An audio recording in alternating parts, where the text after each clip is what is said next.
the private industry, and that's what this bill calls upon. So again, I urge my colleagues to stop wasting time with partisan bills like this today.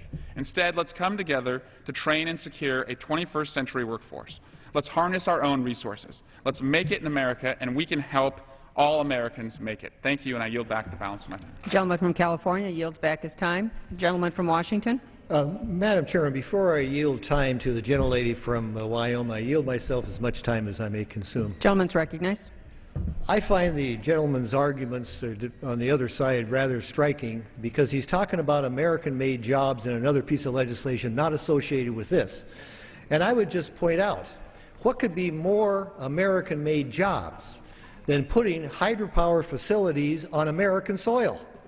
That creates jobs. That's what this bill is all about. And second point, the gentleman mentioned the rare earth issue that we have. Last Congress, we passed legislation here so we could utilize the known rare earth supplies we have in this country, and it was the other body controlled by that gentleman, the gentleman's own party, that didn't act on it. And he sounded like it is a big issue. Now, I suspect we may have, Madam Chairman, that legislation again in front of us, and I'd hope that we can elicit the gentleman's support when that bill comes to the floor. So with that, Madam Chairman, I'm very pleased to yield 2 minutes to the gentlelady from Wyoming, valuable member of the Natural Resources Committee. Gentlelady from Wyoming, recognized for 2 minutes. Thank you, Madam Speaker. I rise in support of H.R. 678, of which I'm an original co-sponsor. And I want to thank Representative Tipton, Chairman McClintock, and Chairman Hastings for their hard work on this bill, which unlocks significant hydropower development potential in my home state of Wyoming. Congress and the Bureau of Reclamation have over the years created hundreds of canals and pipelines to serve water uses in the West. Most of these conduits were never envisioned as power sources because the technology wasn't there or it wasn't yet cost-effective. But technology has changed, and now it's feasible to harness and channel the energy byproduct of these water flows. The Bureau of Reclamation has identified 373 conduits in the West with hydropower potential. Wyoming leads the states with 121 of these sites and is second only to Colorado in terms of the potential energy output. In Wyoming alone, the estimated potential is 82 million kilowatt hours annually from a clean, renewable energy source. Unleashing this potential while still protecting the environment and end water users is what this bill is all about. First, H.R. 678 eliminates bureaucratic confusion by expressly authorizing the Bureau to oversee hydropower development in these conduits. Second, it directs the Bureau of Reclamation to exempt small hydropower projects from duplicative environmental paperwork requirements. We're talking about placing small power generators in canals and ditches where the ground has already been disturbed. Fences have gone up. Environmental analysis has been conducted, sometimes multiple times, because the Bureau's contract renewals require it with some water users. Requiring duplicative environmental analysis on pre-existing conduits makes no sense, provides no environmental benefit, and imposes more costs and bureaucracy, certainly, on potential developers. Third, the bill protects water supply and delivery as a primary and fundamental priority for these conduits whose vital mission will not be disrupted. I urge my colleagues to support this common-sense, jobs-creating bill and yield the balance of my time. Gentlelady yields back the balance of her time. The gentlelady from California is recognized. Thank you, Madam Speaker. And I now yield 5 minutes to the gentleman from California. With Mr. Cardenas, but I'd like a time check. What time do I have left? The lady from California has 18 minutes remaining, and the gentleman from Washington has 16.5 minutes remaining. The gentleman from California is recognized for 5 minutes. Thank you very much, Madam Chairwoman, and thank you so much for giving me the opportunity to speak on this matter. H.R. 678 could easily be a bipartisan, non-controversial bill, but the Republicans insist on including an unnecessary provision to waive environmental review. It sets the wrong precedent. Nearly 100 days have passed since the 113th Congress has been sworn in, and not one bill has been brought to the floor that would have a measurable effect on creating jobs or reinvigorating our manufacturing sector in this country. In fact, quite the opposite has happened. Democrats have announced the Make It in America initiative to focus on 4 areas to help our economy grow. In order to strengthen the economy, this Congress must pursue a comprehensive manufacturing strategy, promote the export of U.S. goods, encourage innovation, and train a 21st century workforce. In addition to these 4 core components, we must work together to address the equally important task of getting our small business owners access to capital they so desperately need. Without capital, our businesses are stagnant, cannot invest in their own growth, and will not hire that unemployed person who has been searching for jobs for months. We must do more to get financial institutions to get back to lending in this country, and now it's up to the Republicans and Democrats to work together to act and make an American to pass Make It in America legislation and help secure America's in the world leader when it comes to job creation and when it comes to innovation. When it comes to hydropower, it's very important for us to understand, yes, we need more hydropower. Yes, we need innovation. Yes, we need to make sure that small and large hydropower actually moves forward. But doing it at the expense of the environment, by waiving environmental review, is just not the right way to do it.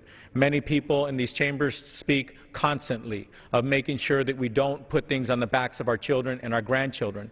Every time we waive environmental review, every time that we don't do things carefully, we move in a direction where it takes sometimes a year or 2 or 3 to go in the wrong direction. It takes decades for us to correct those environmental problems. So environmental review should be part of the process, and yes, it should be streamlined, and yes, we need to make sure that we do things in a fashion that does put people back to work, but we have to do it carefully and responsibly. I yield back the balance of my time. Thank you. Gentleman from California yields back. Gentleman from Washington. Thank you, Madam Chairman. I'm pleased to yield 4 minutes to the gentleman from Arizona, another valuable member of the Committee on Natural Resources. Gentleman from Arizona, recognized for 4 minutes. Thank you, Chairman Hastings. I rise in support of H.R. 678, the Bureau of Reclamation's Small Conduit Hydropower Development and Rural Jobs Act of 2013.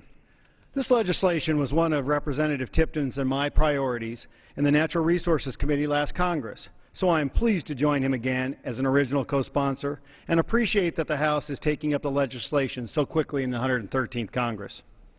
Our country is failing to fully tap its hydroelectric power generation potential. The federal government owns over 47,000 miles of canals, laterals, drains, pipelines, and tunnels throughout the West that are perfectly suitable for hydropower production. But hard-working irrigators and power providers in our districts already operating and maintaining this infrastructure on behalf of the federal government cannot install hydropower generators because government regulations and bureaucratic confusion are making it cost-prohibitive. H.R. 678 will clear away these bureaucratic obstacles that stand between our nation and thousands of megawatts of clean, cheap, and abundant, reliable hydroelectricity. The resulting development will create jobs in rural communities hit hardest by the recession, increase our country's renewable energy portfolio, and even generate the revenue for the federal treasury. The members of this body opposing this legislation claim it would cause harm to the environment. To be clear, this bill only allows for development on existing irrigation canals and ditch systems, not free-flowing rivers and streams. These conducts have been in place for years, does not contain any endangered wildlife or fish, and were subject to environmental analysis at the time of construction and rehabilitation. On the poster to my left is a clear example of what we are talking about. Folks, it's concrete. It's been sitting here with running water. I don't see the need, and I hope you don't see the need for a Nepa environment assessment. This canal is in the western part of my congressional district. We have miles of this type of infrastructure out throughout the state, including the Central Arizona project. It provides my constituents with water necessary to live in the desert and even grow a good portion of this nation's produce. The experts on the ground say they are sitting on a hydropower gold mine, waiting for the needed clarifications and streamlining that will cut costs and make this program more attractive. There are over 26 locations just like this one in my state alone, mostly in Yuma, Pinal, and western Maricopa counties, that are suitable for this development. The Agribusiness Council of Arizona believes its members could produce enough low-cost energy to produce nearly 5,000 homes with this simply by installing these small hydropower generators. That is a huge economic impact for the small rural communities these irrigators serve. They would provide a real economic boost and lower energy costs. There are many solutions to our nation's energy crisis, but hydropower is clearly part of all the above plan. It already accounts for nearly 75% of this country's total renewable electricity generation, and we haven't even begun yet. Early this Congress, the House unanimously passed the Hydropower Regulatory Efficiency Act, which promotes development on privately owned infrastructure. We should do the same today on Congressman Tipton's and my legislation that does the same for publicly owned infrastructure. Congress would be doing the American people an injustice if we didn't move swiftly on this bill. Hydropower must be an integral component of the long-term, all-the-above energy strategy in Arizona and for our nation, and this bill will allow rural western communities to play a major role in that future. I will continue to work with Congressman Tipton to ensure that this bill not only passes the House this year, but gets through the Senate and sent to the President's desk for the signature. You know, folks, it is that simple. Common sense utilization of infrastructure we already have. And I yield back the balance of my time. Gentleman from Arizona yields back. The gentlelady from California recognized. Thank you, Madam Speaker, and I am glad that there's some visual effects here.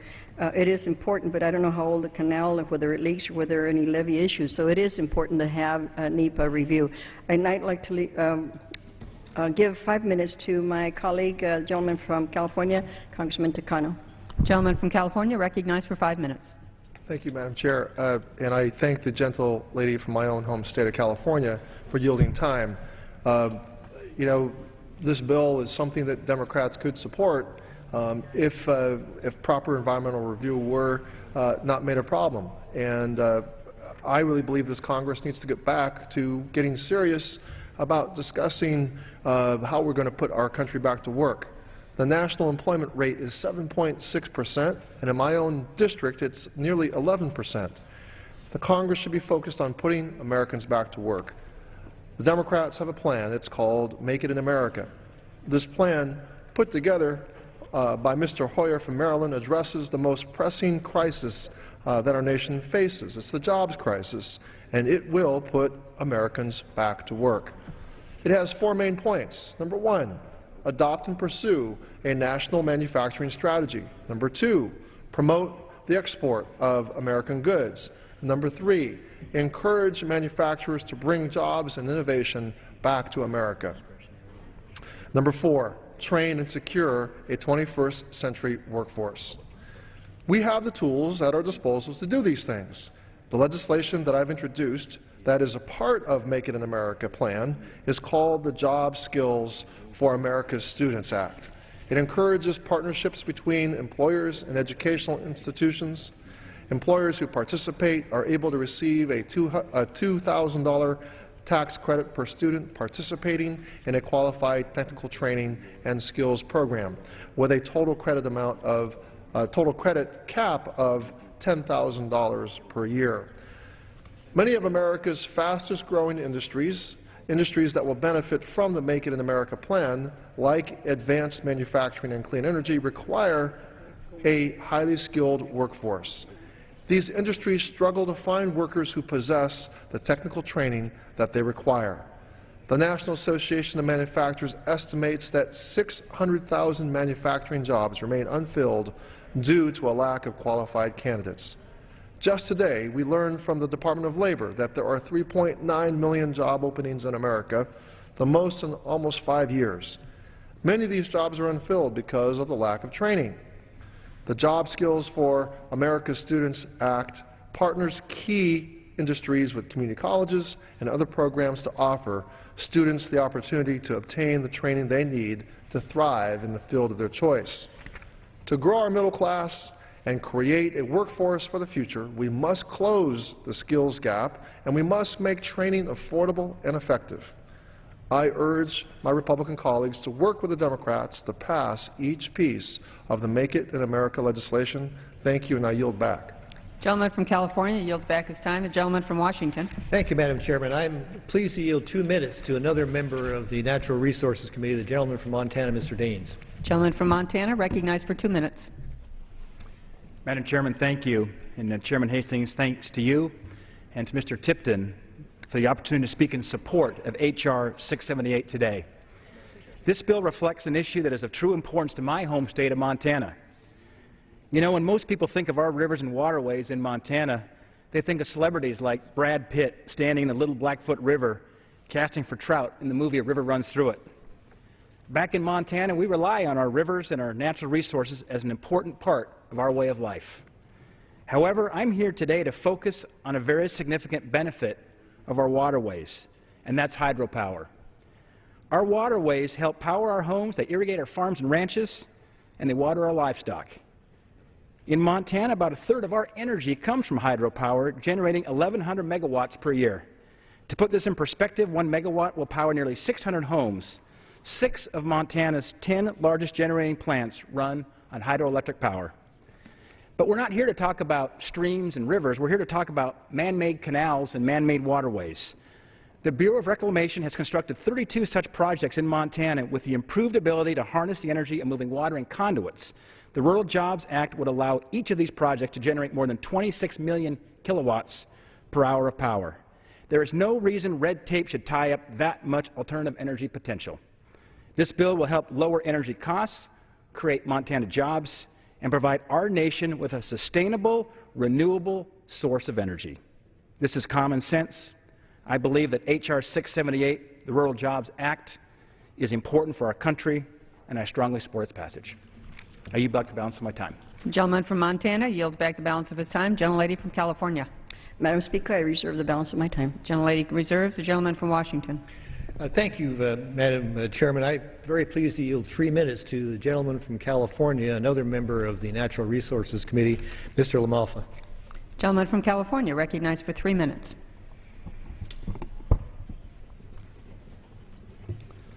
I thank you to the gentleman for yielding. Madam Chairman, you know, once in a while a bill comes through that even makes great sense in Washington, D.C., and this is really a common sense measure. Now, I live on a farm in Northern California where I'm surrounded by canals and ditches and water moving all about in my daily life in producing rice. And so there's all these opportunities we would have on installations like that, but we're talking today about Bureau installations to put renewable power in place that, according to this chart here, would affect many, many states with many installations and provide many American jobs. So the opportunities of this bill of just putting the bureaucracy and the red tape aside for a common sense measure to take advantage of an opportunity to do something that, you know, on the heels of March Madness here, really, installations would be no harm, no foul. These facilities already exist. It would be easy to put in place. If we could put aside the red tape of Nepa requirements, would be unnecessary.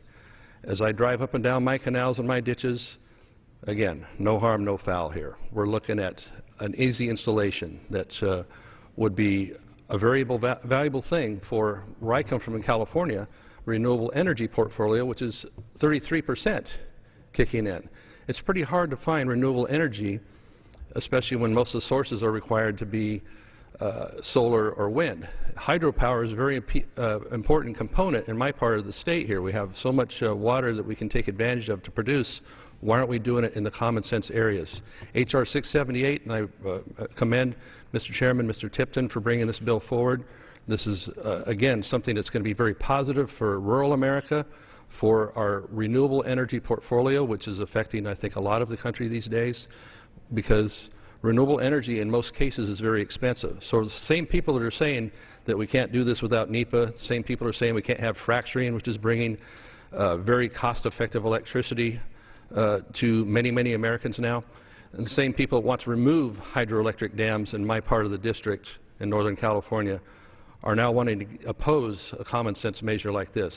Sometimes I just don't get it, but this one here is really an opportunity to move forward with opportunity for our rural states, for rural areas, to produce these projects with American know-how and more American jobs. We hear a lot about that here today. Let's put Americans to work with common sense, reachable measures that are environmentally sound and certainly good for our economy. I yield back. Gentleman from California yields back the balance of his time. The gentlelady from California. Thank you, Madam Speaker. May I inquire how many minutes we have left? The gentlelady from California has 12 minutes remaining, and the gentleman from Washington has 8.5 minutes remaining. May I inquire of the gentleman, my colleague, how many other speakers he has? I am prepared to close general debate if the gentlelady is prepared to close. I am. Yeah. Thank you, Gentlelady Madam from Speaker. California. Thank you, Madam Speaker. As I've said before, this is a good bill with one bad provision in it, and that's the Nepa waiver that is not needed. It is not good environmental policy, and it is not good energy policy. Nepa is not just red tape. It is a chance for the federal government to consider alternatives, to listen to not only the public but get input from everybody impacted, and to consider any possible impacts to the area. At the appropriate time, I will offer an amendment to fit that one flaw in this bill, and I hope my amendment is adopted. We'll send this to the Senate for passage. I close. Yield back the balance of my time. Gentlelady from California yields back the balance of her time. The gentleman from Washington. Madam Chairman, I yield myself the balance of the time. The gentleman's recognized.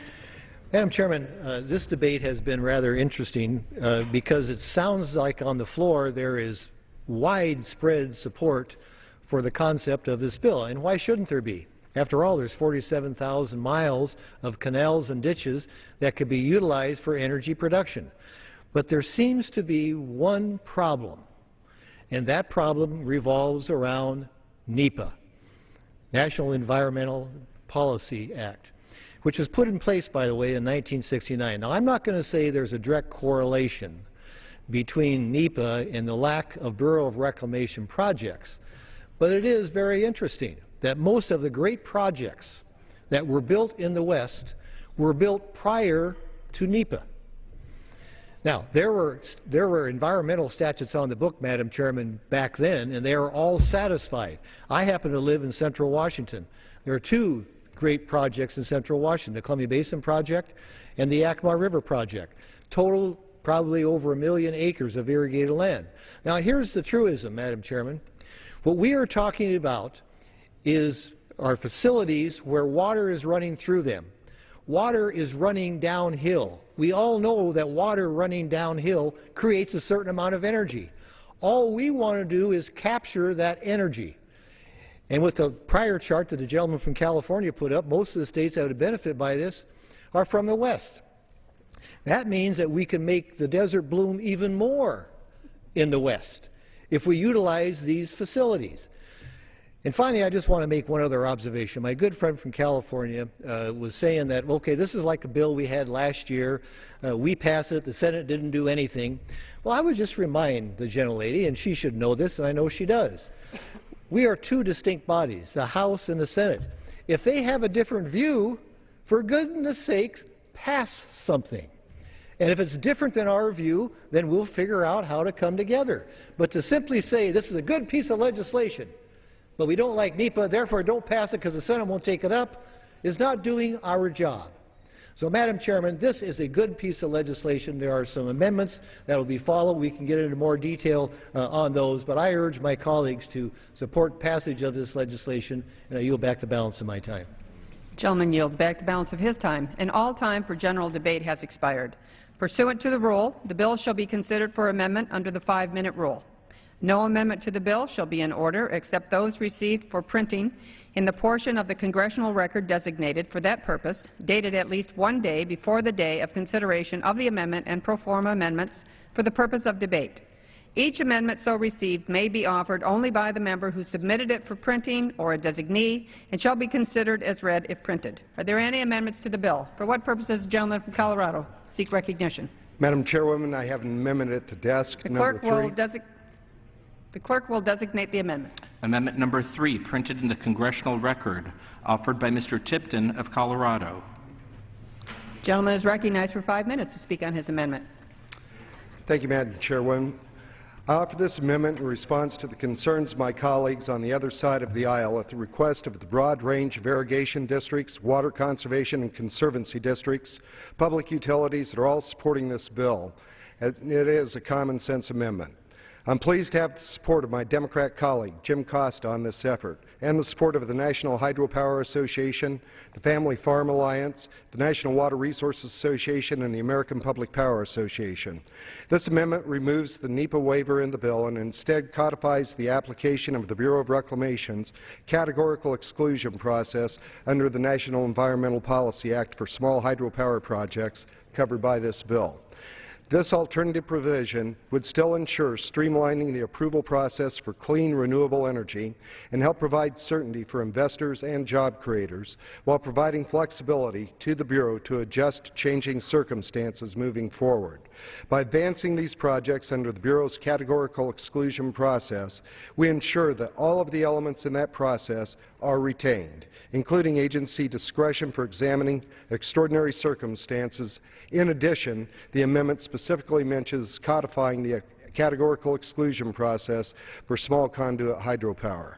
This is an approach that is supported by Trout Unlimited in its March 19, 2013 letter, which states, quote, Congress should direct BOR to create a categorical exclusion for small conduit hydropower, unquote. That's exactly what this amendment does.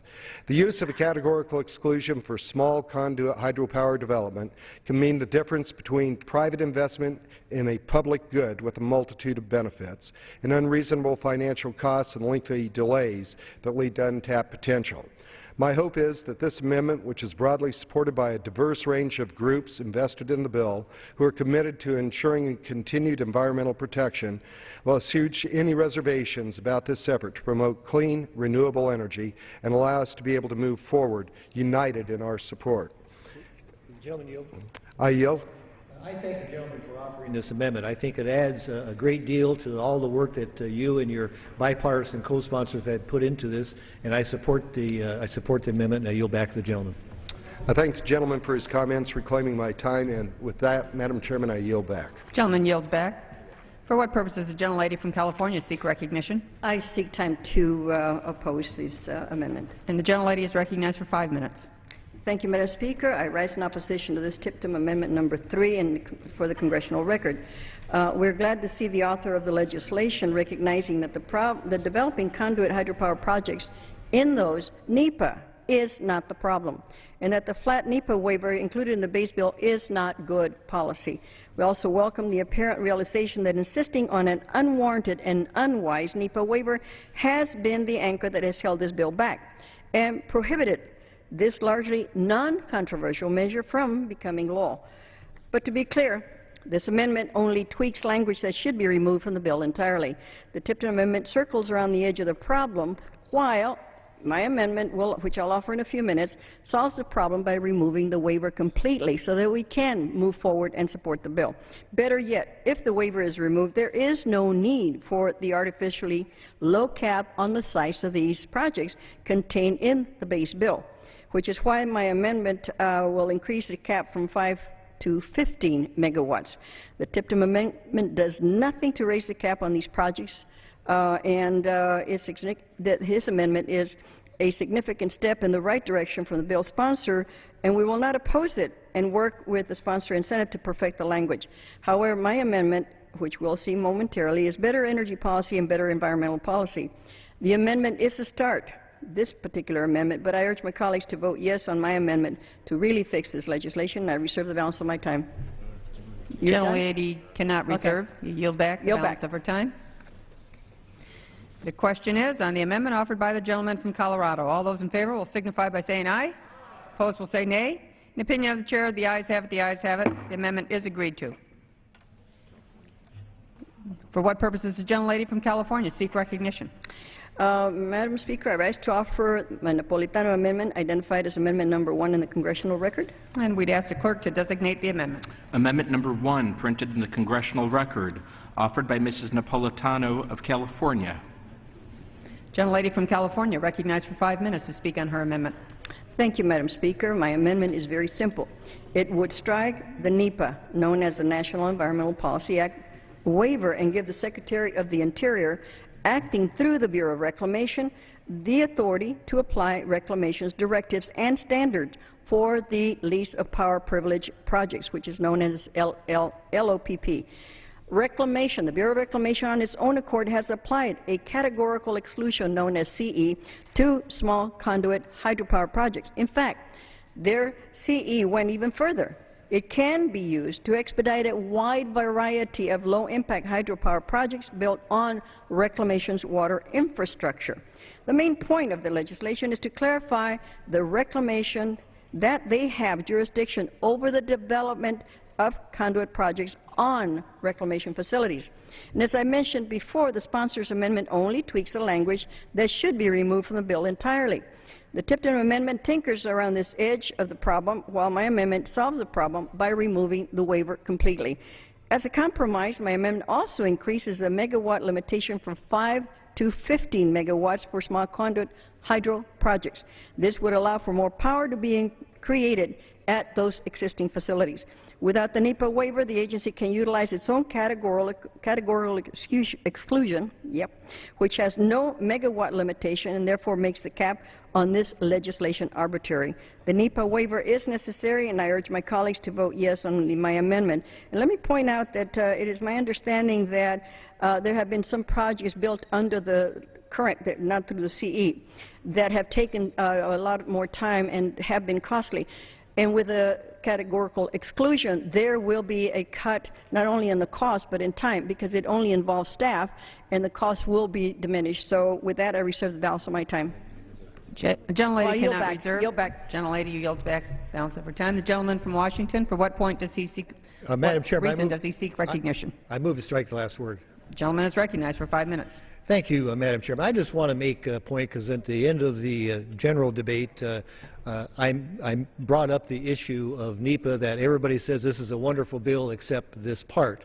And of course, the gentlelady's amendment strikes the Nepa waiver, which I pointed out again at the end of the general debate. There seems to be somewhat of a cause and effect of having Nepa and having projects go forward. But here is the important point on this, Madam Chairman, from my point of view.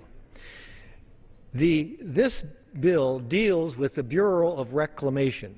The Bureau of Reclamation built ditches and conduits out of concrete generally. Again, I spoke of the Columbia Basin project in my district and the Yakima project in my district, and virtually all of the ditches are concrete.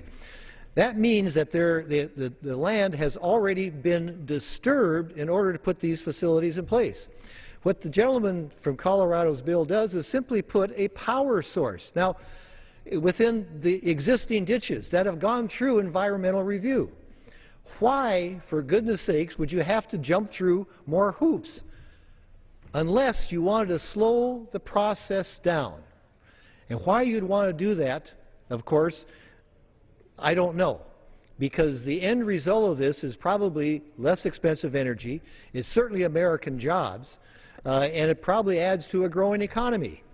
And yet there seems to be some idea that only Nepa can save us from all of that. Well, I reject that, and that's why I oppose the gentlelady's amendment, because it would waive that requirement. Once again, Madam Chairman, this is on existing facilities that have gone through environmental review.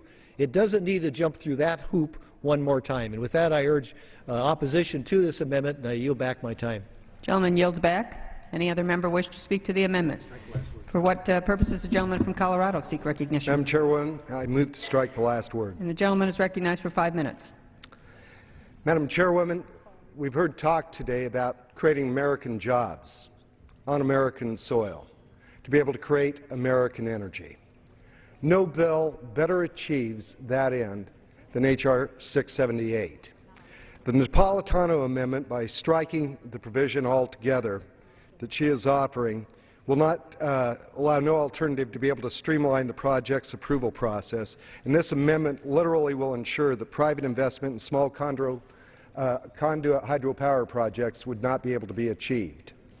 I think it's important to note we're spending $1,750 billion per year in regulatory costs in this nation. Now, are all regulations bad? No, they aren't. But redundant regulations which drive up costs, which inhibit our ability to be able to create jobs, to be able to put Americans back to work, and to be able to create clean, affordable energy should not stand in the way. Let's put Americans back to work. Let's work together. The purpose of my amendment is to be able to reach a reasonable compromise between the two opposing ideas in regards to the NEPA provision on man-made projects. As Chairman Hastings just ably noted, these are man-made ditches. We have no impediment that's going to be looked at when it comes to endangered species, be it fish or wildlife. This has already gone through the desired process of environmental review. So does it make good common sense to say an area that's been reviewed, that was made by men, does not have to go through an additional review process in order to be able to create those jobs and to be able to create American energy? I think that's a sensible approach for us to be able to pursue. With that, I would urge opposition and defeat of the Napolitano amendment. Let's get this job done, and let's truly work to get Americans back to work. With that, I yield back. Gentleman yields back. For what purpose does the gentleman from California seek recognition? I move to strike the last word. Gentleman's recognized for 5 minutes. Thank you, Madam Chairman. This amendment strikes the Nepa exclusion for small hydroelectric projects. That's the principal point of the bill. As the Subcommittee on Water and Power has repeatedly been told, it is precisely this process that has doubled the cost of small hydro projects, simply making them cost prohibitive. This is akin to having a full environmental review done when you build your home, and then having to do it all over again when you want to install a microwave in your kitchen. You know, one witness testified that installing 15 very small hydropower units on a nearby Bureau of Reclamation canal would cost over $450,000, or $30,000 per unit, for additional NEPA reviews that would ultimately conclude that there's no environmental impact. That means the paperwork costs would be greater than the actual capital cost of the hydropower units. No one in their right mind would invest in a project with this kind of requirement. It simply makes no sense, and that's the primary reason why Conduit hydropower development is not happening. It is true the Bureau of Reclamation instituted a new NEPA categorical exclusion for small hydroelectric projects back in September of 2012. But 6 months later, this new policy has resulted in precisely 0 new projects moving forward. And even if projects were moving forward today, this is only an administrative change and could be changed back at any time. In addition, an expert witness who happens to be a litigator testified to our subcommittee that the current administrative process is full of legal holes that could be exploited by those wanting to stop these projects. Investors need certainty, and that requires a statutory and not an administrative fix. I appreciate and support the gentlelady's effort to allow the Bureau to consider units with 15 megawatts, but I would remind her that 0 projects times 15 megawatts still equals 0 electricity. Indeed, there are practically no projects in this range to begin with, which makes the amendment somewhat disingenuous. And even if there were, if the current regulatory scheme isn't allowing 5-megawatt units, it certainly won't allow 15-megawatt units. That's the problem. Mr. Tipton's bill provides an automatic exclusion from this duplicative and destructive NEPA requirement. The gentlelady's amendment takes it back out again. That's not constructive and it's not helpful. To assure us that one supports small hydropower but opposes the automatic exclusion in Mr. Tipton's bill reminds me of Leo Tolstoy's observation when he said, "I sit on a man's back, choking him and making him carry me. And all the while I assure him and anyone who will listen that I'm sympathetic for his plight and I'm willing to do everything I can to help, except by getting off his back." I yield back. Gentleman from California yields back. Any other member wish to speak to the amendment? The question is on the amendment offered by the gentlelady from California, and those in favor will signify by saying aye. Opposed will say no. In the opinion of the chair, the noes have it, the amendment is not agreed to. The gentlelady from California? Yes, ma'am. I'd like a recorded vote. Pursuant to Clause 6 of Rule 18, further proceedings on the amendment offered by the gentlelady from California will be postponed. Are there further amendments? For what purpose does the gentlelady from, gentleman from Colorado seek recognition? Madam Chairwoman, I have an amendment at the desk. And the clerk will designate the amendment. Number 2. Amendment number 2, printed in the congressional record, offered by Mr. Tipton of Colorado. Gentleman is recognized for 5 minutes to speak to his amendment. Madam Chairwoman, I offer this amendment to provide technical corrections to eliminate drafting inconsistencies between this year's bill and its counterpart in the 112th Congress. This amendment reflects changes sought by the Bureau of Reclamation with respect to definitions to more accurately cover intended matters and properly coincide with existing law and Bureau regulations. Furthermore, the amendment clarifies that nothing in the bill affects existing arrangements between irrigation and water districts and the Federal Energy Regulatory Commission. Thank you, Madam Chairwoman. Gentleman yield. I will yield. Thanks, gentlemen, for yielding. I think this is, as you say, a technical amendment. It adds to the bill, and I support it, and I yield back to the gentleman. I thank the gentleman, and with that, Madam Chairwoman, I yield back. Gentleman from Colorado yields back the balance of his time. The gentlelady from California. Madam Speaker, I move to strike the last word. And the gentlelady is recognized for 5 minutes. Thank you, Madam Speaker.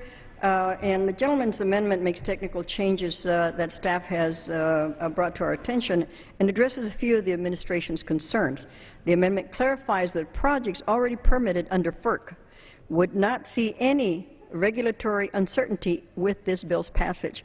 We are also in agreement that the amendment changes that require greater consultation with irrigation districts and water users associations prior to the approval of the lease of power privilege. We have no objections to this technical amendment. Yield back. Gentlelady yields back. The question is on the amendment offered by the gentleman from Colorado. Those in favor will signify by saying aye. Opposed will say no. Opinion of the chair, the ayes have it, the ayes have it. The amendment is agreed to.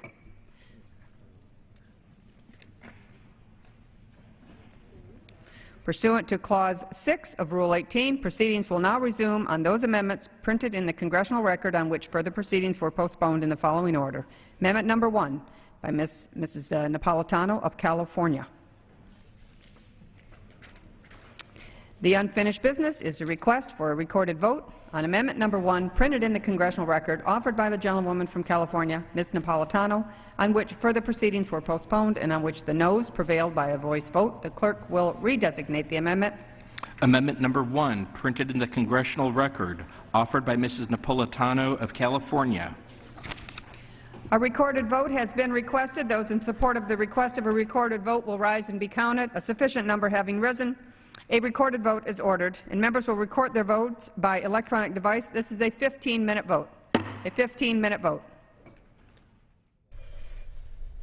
The House today has been considering a bill that aims to exempt small hydropower projects on federal canals and water pipelines from federal environmental review requirements that's enforced by the Bureau of Reclamation. 15-minute vote on an amendment by Grace Napolitano of California. And the Senate this afternoon, discussion underway on issues like the federal budget and also gun control legislation, as senators are expected to vote on Thursday on a motion to advance the gun control legislation. 60 votes will be needed to cut off debate and override a threatened Republican filibuster of that legislation. Earlier today, senators from Connecticut, Senators Blumenthal and Murphy, talked about the proposed legislation.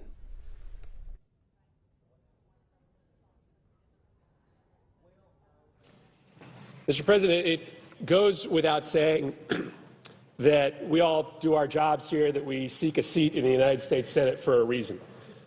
We decided to run for this high office because of issues that we deeply care about, whether it be more affordable health care or better housing or lower taxes. In a job like this, you're driven to find the issues that move you. And then sometimes there are issues that find you. When I was elected to the United States Senate last November, I never imagined that my maiden speech would be about guns or about gun violence. Just like I could have never imagined that I'd be standing here in the wake of 20 little kids having died in Sandy Hook or 6 adults who protected them. But sometimes issues find you. And so here I am. I'm so pleased to have the Majority Leader, the Majority Whip, and so many of my colleagues on the floor with me here today. I want to start, though, with the unpleasant part. I think it's important for all of my colleagues to understand why we're having this debate this week and next week about gun violence, why for the first time in decades we were able to break the logjam to try to do something about the waves of gun violence that have plagued this nation. It's easy to avert your eyes from the horror of what happened in Newtown. It's easy to just box your ears and pretend that it didn't happen. But we can't ignore the reality because it's here. And on a disturbingly regular basis, it's here. In Columbine, in Tucson, in Aurora, in Sandy Hook. And the next town's name is just waiting to be added to the list if we do nothing. So here's what happened. Sometime in the early morning hours of December 14th, a very disturbed, reclusive young man named Adam Lanza went into his mother's room and shot her dead in her sleep. A few minutes later, maybe hours later, he got into a car and he drove to Sandy Hook Elementary School.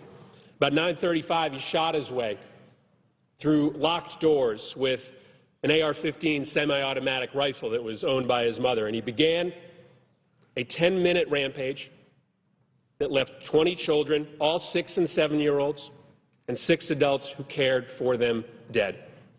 In 10 minutes, Adam Lanza got off 154 rounds from a gun that could shoot up to 6 bullets a second. That high-powered gun assured that every single child that Adam Lanza shot died. Lanza shot most kids multiple times. Noah Posner was shot 11 times alone. The state's veteran medical examiner, who'd been on the job for decades, said he had never, ever seen anything like this. But several children did escape.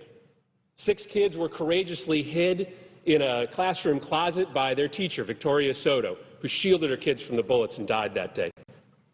5 other kids ran out of the room when Lanza had trouble reloading.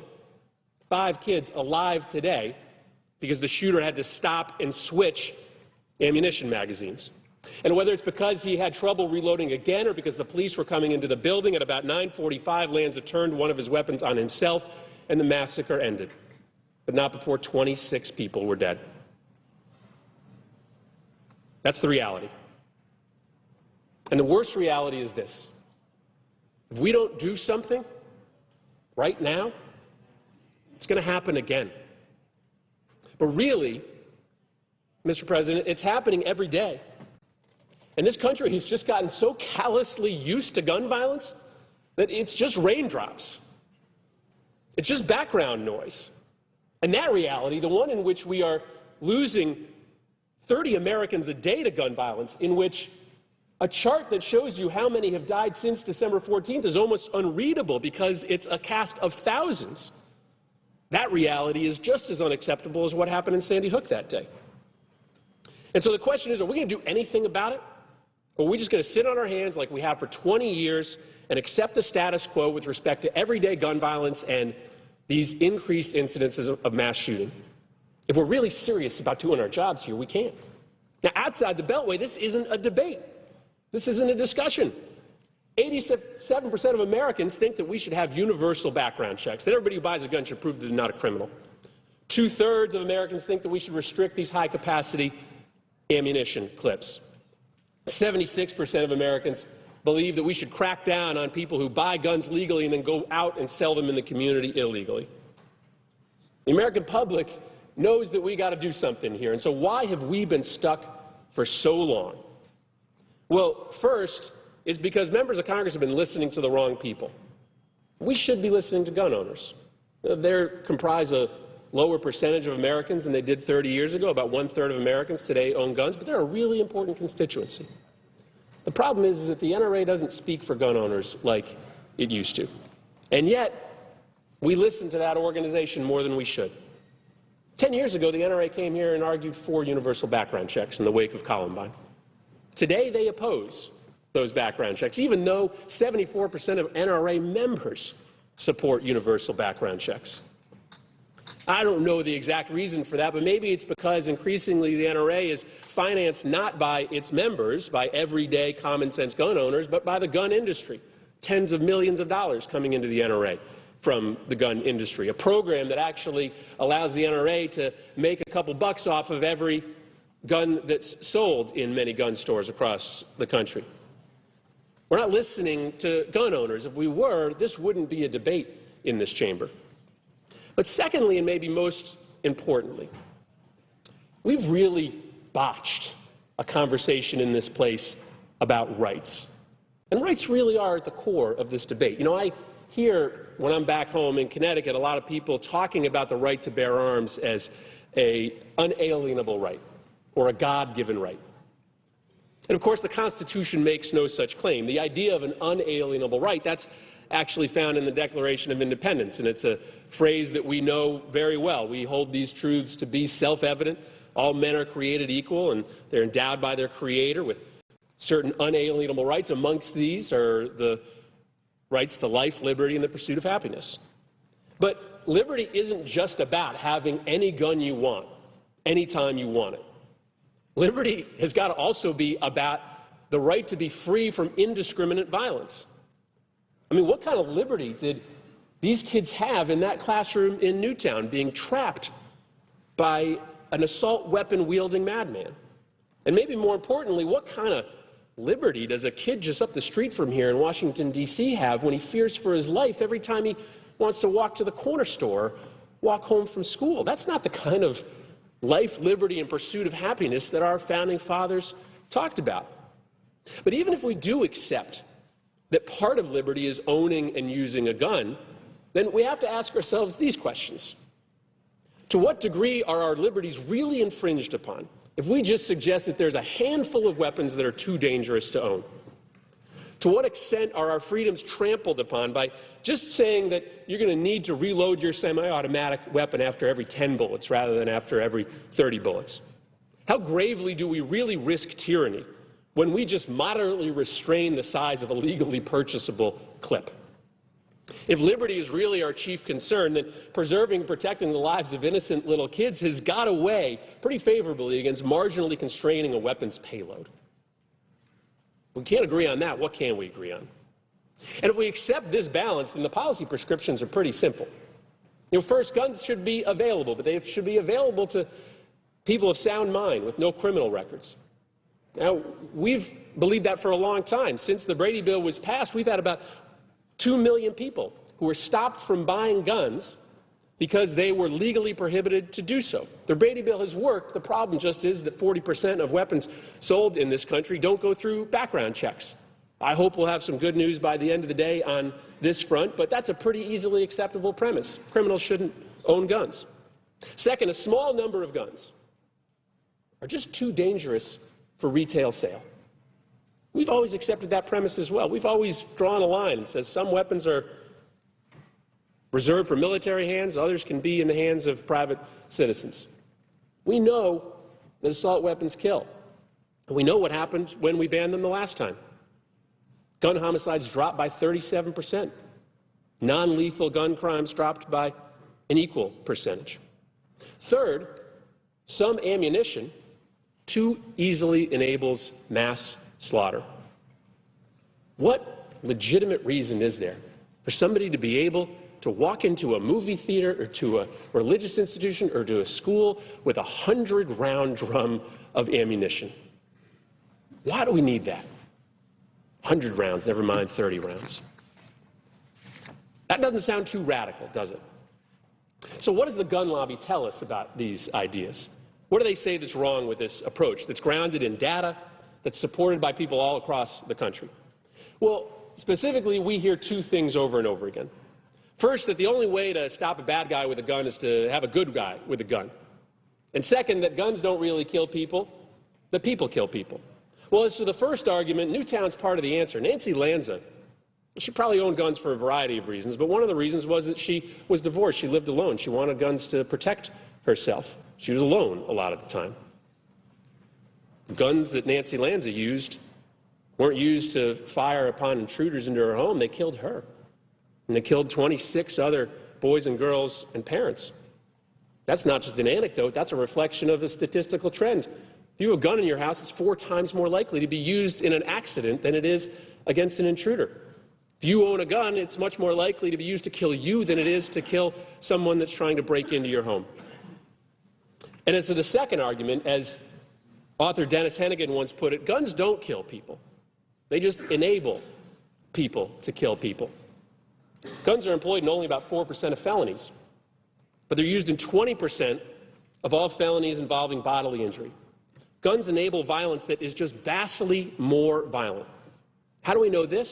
Well, we know it by what happened in Sandy Hook that day, but maybe even more poignantly, we know it by what happened that very same day on the entire other side of the world.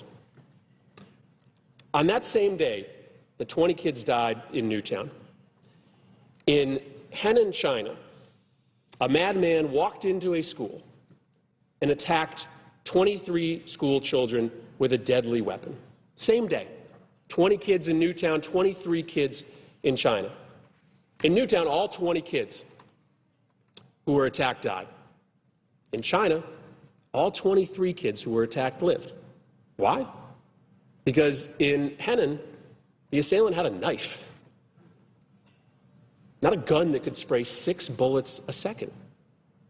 So forgive me if I dismiss those like the president of the NRA who choose to ignore the effect of the laws that we're debating this week and next week, when he said that all we're talking about here is feel-good legislation. Well, he's right about one thing. It would feel really good if Daniel Barden got on the bus this morning to go to school. Daniel was an immensely compassionate little kid. He was always sitting next to the kids in school who sat alone. He never left a room without turning the lights off. When his family would go to the grocery store, they'd leave the store, they'd get halfway across the parking lot, and they'd turn around and Daniel wasn't there because he was still holding the door open for people who needed a way out. And he loved s'mores. It would feel really good if Anna Marquez Green could still sing all those songs that she loved. She sang and performed everywhere she went. She came from a really musical family. Her mom said that she didn't walk anywhere, that her preferred mode of transportation was dancing. She loved most to sing and dance in church. She loved it when her parents read to her from the Bible. Feel really good. Ben Wheeler got to enjoy this beautiful spring day outside today. He was a piano virtuoso. He'd already done a recital and he was 60 years old. But what he really just loved was playing outside with his older brother, Nate. They loved to play soccer together. The morning that he was killed, he told his mom as they were leaving for school that he wanted to be a paleontologist when he grew up. He said, "That's what Nate's going to be. I want to do everything that Nate does." And so that's our task. Beat back all the naysayers and say that we can't do this, that we won't change the way things are. I believe we can. I believe that we're good enough to drown out the voices of the status quo and the lobbyists and the political consultants. I think that in the next couple of weeks, we're good enough to change the way things are. And finally, I want to tell you one last story to explain why I know that we're good enough.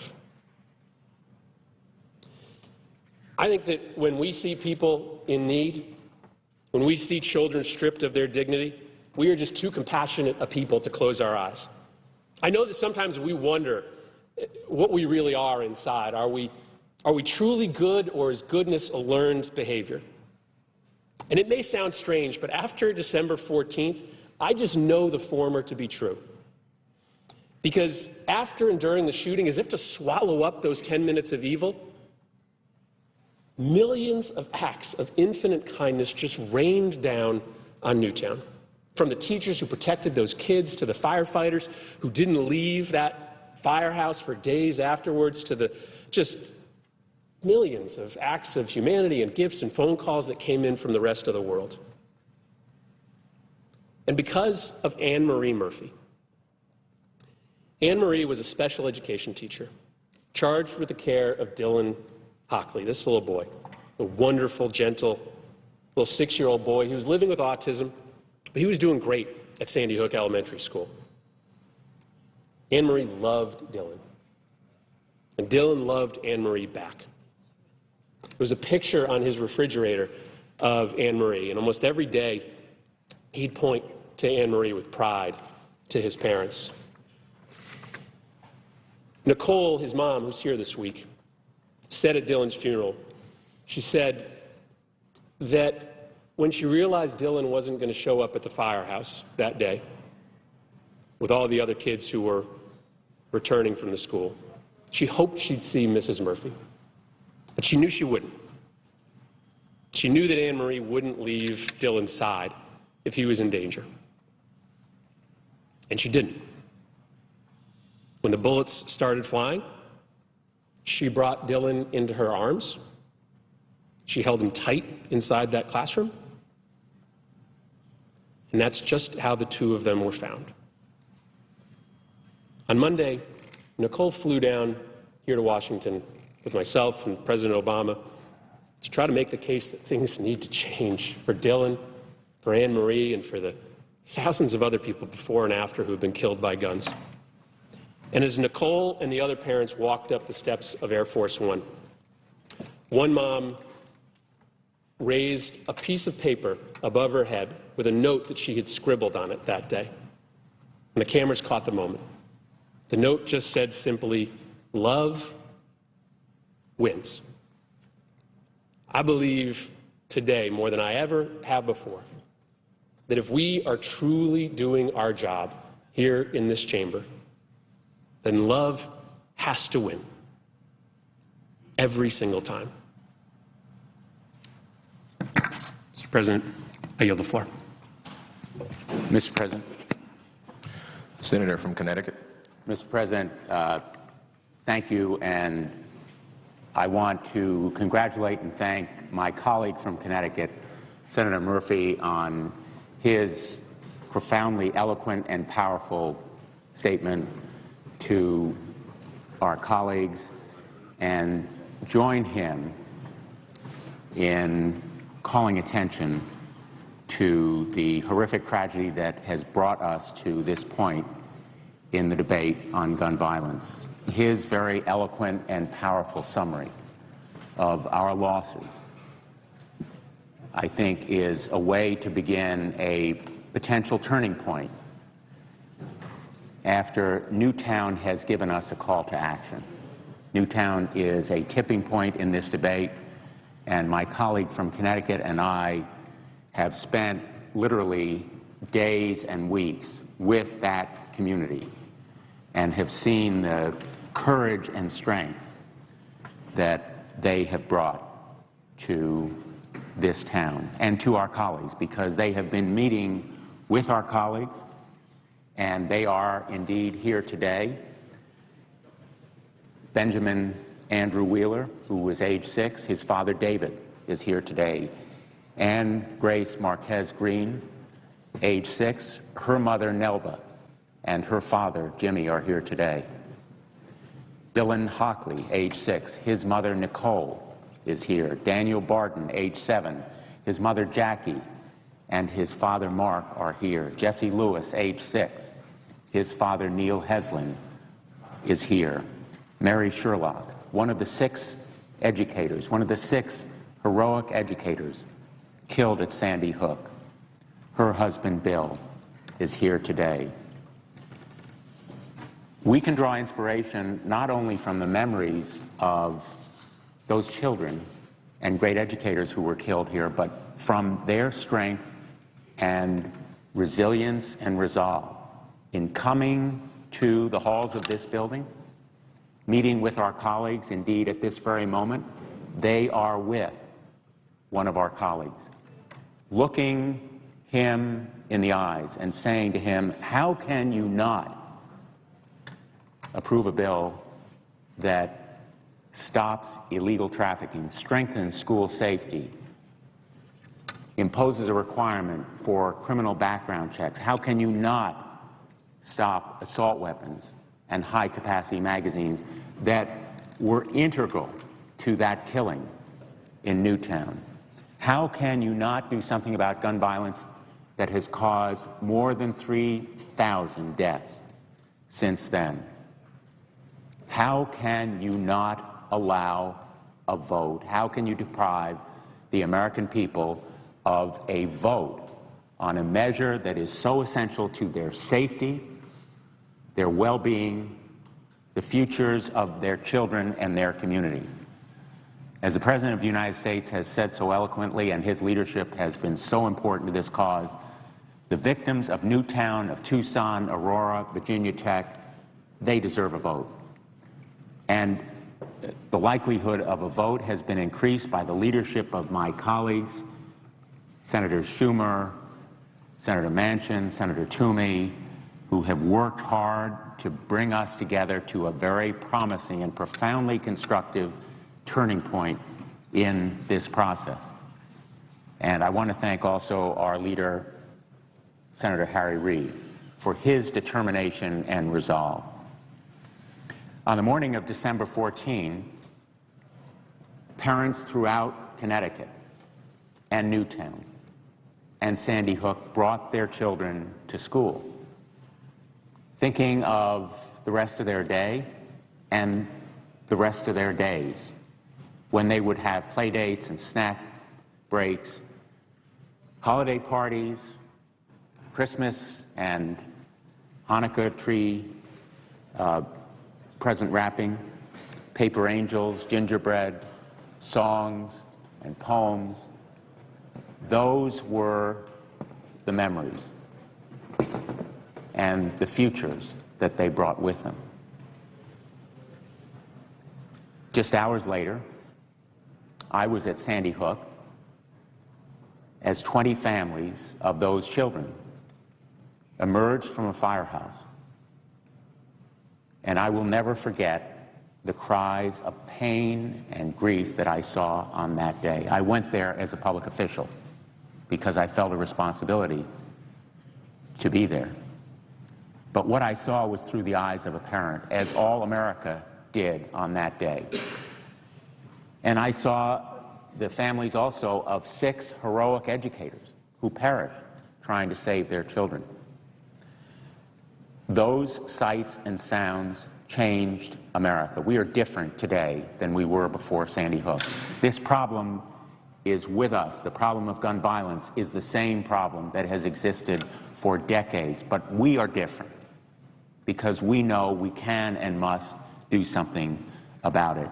There was evil in that day in Sandy Hook, but there was also great goodness. The goodness of the first responders who stopped the shooting through their bravery. When they appeared at the school, the shooter turned the gun on himself. They saved lives. The courage and bravery of the clergy. Father Bob, Monsignor Bob Robert Weiss, who that evening conducted a vigil that we attended when many resolved to light candles instead of curse the darkness. The greatness of leadership demonstrated by many of our public officials, beginning with Pat Lodra, the first select woman of Newtown, the legislators who passed in Connecticut a measure that will provide a model for the country in attacking the problem of gun violence, and the leadership of our governor, Daniel Malloy. And of course, the great goodness of the educators who threw themselves at bullets, cradled young people seeking to save them, heroically gave their lives. Their models of courage and leadership should inspire us at this critical moment. They should inspire us to think better and do better and resolve that we will not let this moment pass. We will seize this opportunity, and we will demonstrate the kind of leadership that the majority of Americans expect and deserve and need at this point. The majority of Americans want common sense measures to stop gun violence. The majority of Americans want a vote, and they want action from this body. And we need to keep faith with them, but also with the victims. The victims who should not be forgotten. The Connecticut effect is not going away. This resolve is not dissipating. We will keep faith with them.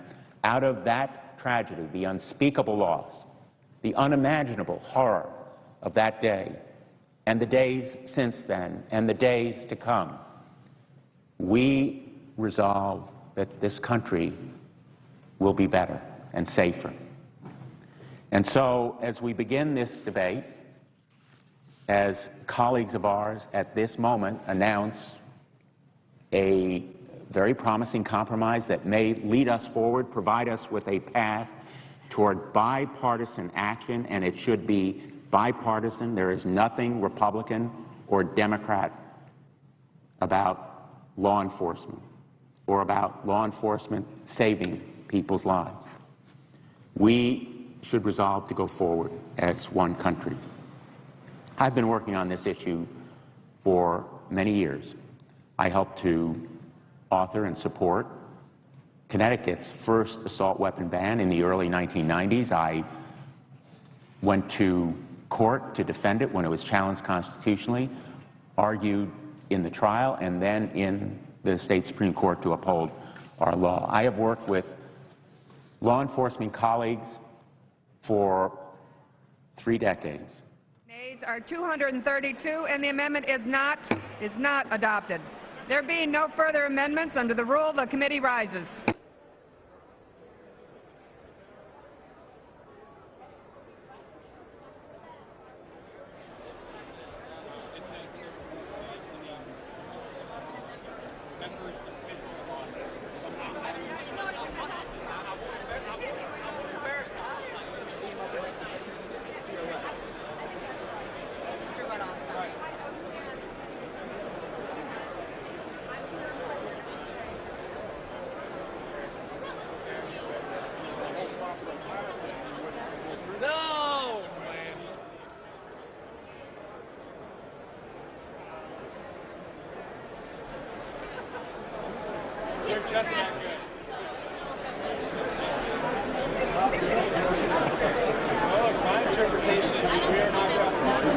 You got it. You got that.